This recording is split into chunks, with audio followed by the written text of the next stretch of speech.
Ito, pwede pakita ulit. Ayaw niya sa akin. Pag si Ma'am Marlene na may hawak.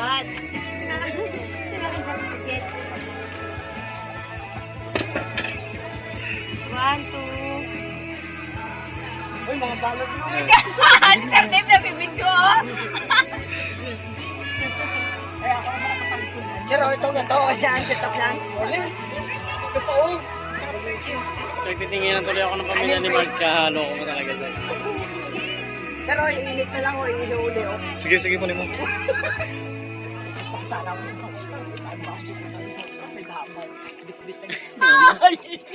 Si Ma'am. 2-in-1, ma'am. 2-in-1. Saan ka pa? Diyos mo, may yung balot? Ayoko. Anong balot? Ah? Gusto mo yung inuwan din ito. Sabi ko gusto manok. Sabi ko gusto manok. Ha? Wala ka kumain ng manok. Ikaw? Ubus o? Ayun pa o? Wala. Hindi mo yun, kaya umakaw. Maganda ito eh. Total naman, ito ay pinaglagyan ng... Ma'am.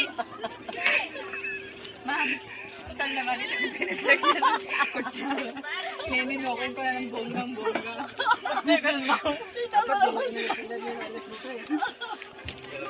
Limas man. Yan na tawag na casualty of war.